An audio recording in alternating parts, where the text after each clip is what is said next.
crazy game. But what can you say about the plays your defense made to kind of seal the win there late? Yeah, I thought, man, clutch at the end. We kept grinding. Obviously, they had some success early, and Auburn's had a great offense. I mean, you look through the last couple games, and they put 400 or 500 yards up on everybody they played. And we knew that coming into the game that we had to play great, and we played okay. But in the fourth quarter, we stepped it up and were able to execute really well and come up with some clutch plays. What would you see from the Kip Lewis pick, and just how big of a game changer was that? Obviously huge. I mean, gave us the lead down there late, and with an opportunity, man, where I was so proud of our guys because they could have said at 21-10, turn it in and let's go to the house, but they didn't. They kept fighting, and you make a big-time play like that, and that's the type of thing that wins you a game. Our Mason late in the game, we saw it against Tulane again tonight. What makes him so good late in games like that? I'm not sure. I told him he only gets sacks in the fourth quarter, I guess. But no, he's in shape. He's freaking off the ball. He's got a motor that never quits. And later in the game, he gets some more predictable passing situations and is able to do what he does really well. Zach, you guys were on the field a ton in the first half. Usually that leads to kind of fall away in the fourth quarter. What were you guys able to do to finish strong and kind of sprint through the finish line? Yeah, I think that's the mentality of our program. Everything Coach V does every day, the way we practice, the way we execute, the things that we do to prepare them for the game is a fourth quarter mindset.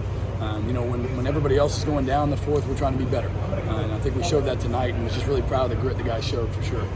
Zach, is there any concern about some of those deep balls that they gave up, and any adjustments that you guys made late in the game to kind of fix those? Yeah, I thought they did a great job, had a great game plan early for us, and we kind of made some halftime adjustments, gave them some different looks, and kind of forced them to throw into tighter windows, and I think it worked out well in the second half.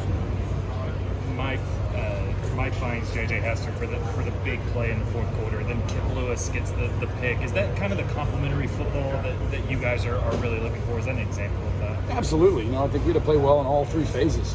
Offense, defense, special teams. When you play good opponents, you got to play well and to win. You play poorly and you lose. And so, I think that we had moments tonight where defensively we were not to our standard. And then we had other moments where we were, and obviously we made enough plays to get the win.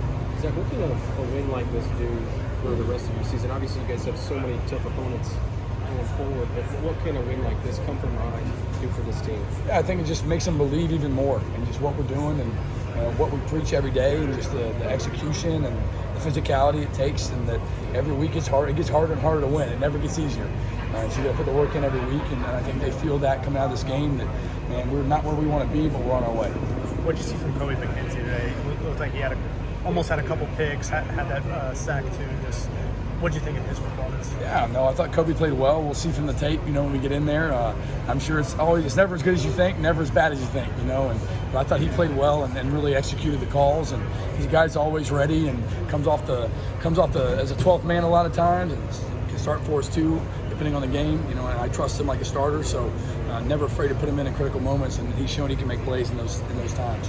Brent was kind of joking that his first time as a head coach getting to experience Sooner Magic.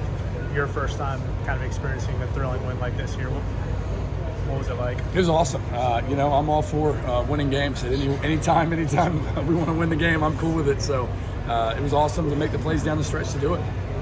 How big is this off week coming into it and getting that break, getting that rest? Yeah, man, we got to get healthy. We got to get our guys, in the recovery and get them ready for obviously a huge game.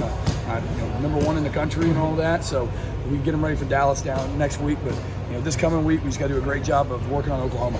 And getting better both, defensively, offensively, special teams, everything. We can improve in every area. I believe that, particularly on defense, and just get some guys back healthy and be ready to roll. Were you the first one to see Kip when he got to the sideline? I don't know. Some other guys might have grabbed him beforehand, but he came and found me, and he laid on me over across my shoulders, panting hard. And I was like, "Hey, man, you need a break?" He was like, "I can go, coach." I'm like, "I'm gonna go with Kobe." He's like, "All right, good." So it all worked out.